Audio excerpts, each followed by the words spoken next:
ต่อไปนี้ก็อยากให้นบนอบน้อมหังลายอยากให้ปกปักรักษาวัฒนธรรมลาวและอันศักดิ์สิทธิ์อยู่ประเทศลาวก็คือคุณพระธาตุร่วงจะได้แลคุณพระธาตุร่วงเนาะอยู่เวียงจันทน์เห็นว่าเพิ่นมาสร้างแต่สมัยเจ้าเสด็จท่าสมัยหลายปีมาเฮาได้เคารพนบน้อมฉะนั้นให้ลูกให้หล้านเกิดใหม่ใหญ่รุ่นหูสิ่งศักดิ์สิทธิ์แล้วอนุรักษ์ข้อประเทศลาวเนาะจะเจริญรับฟัง บัดนี้จากได้พัลนาเรื่องประเพณีจำศาสตร์บริขาดแบบเอื้องของเขาแต่ปะทุมใบก็มากราบก้มประทาดใจเจดีย์พ่อเอ้ยแม่เอ้ยโลกาจุลามานีสาลือดังก่อนคนทางบองบากกันเอื่นว่าถาดหลวงนั้นเป็นใหญ่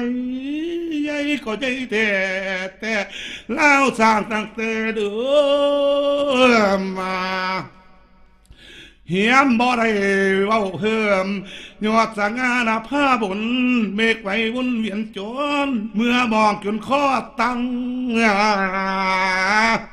พลังแห่งศรัทธาสร้างปางเจตาของลาด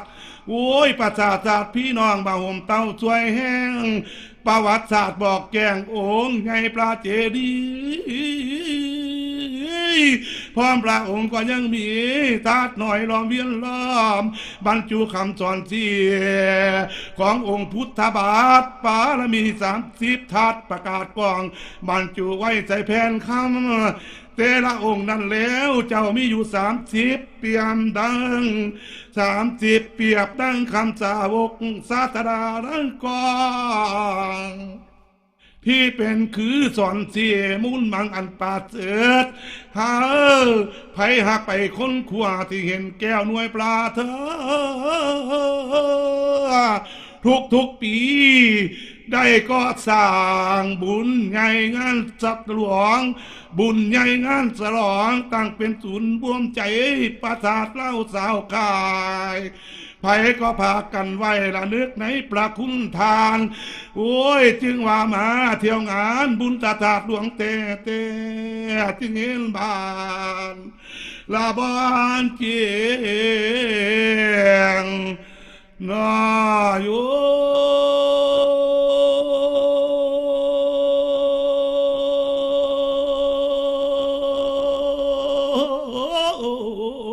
โอ้ยนะพระธาตุหลวงได้บอกที่ลักษณะความศักดิ์สิทธิ์เลยพ่อแม่เอ้ยเด่นสัตว์ในการทำนายสร้างเหล่าตระกูลเขา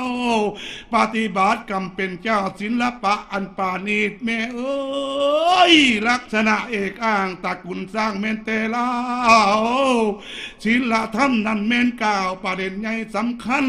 ปรัชญาของพุทธส่วนผสมตระกูลเขาดอกบัวบานในห่มเต้าสามัคคีทุกกอกีบเป็นกาบสอนประสงค์สื่อสารสอนให้คนเล่าความเกี่ยวน้อมเนียวเป็นใจเดียวสามัคคีมีสินธรรมต่อกันเอาไว้เล่าแต่เหนือแต่งใต้ให้ห่มการจะบีแบงเด้อพ่อเอ้ยเด้อแม่เด้อสามัคคีเป็นต้มเต่าให้คือเพ่งเพียงเดียวเทระนาจาตตา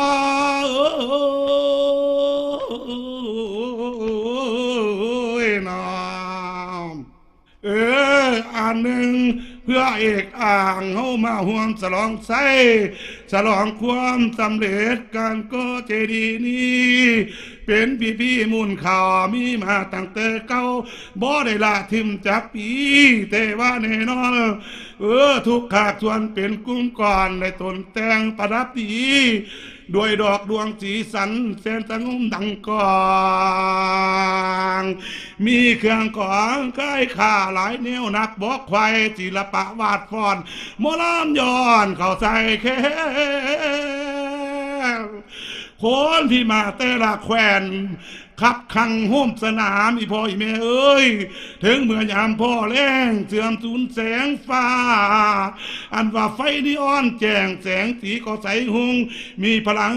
คัดมีพระสังฆาเจ้ามาโฮมเต้าเทศนาอันนี้แล้วล่ะเจ้าคุณประเสริฐมหาศาลโลกสาหรือเสียงดังไปเที่ยวงานขานยองให้โสขีมันสัตยมทุกทานทั้งในฐานดอดด้วยปัจจัยสร้างแต่งบุญเพื่อเพิ่มบุญคุณสร้างองค์เจดีย์ให้ลือเด่นเป็นแวนแย้งต่อนานภายซอย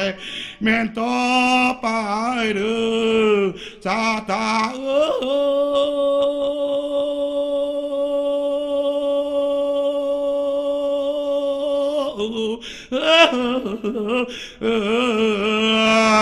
จงเจริญนอ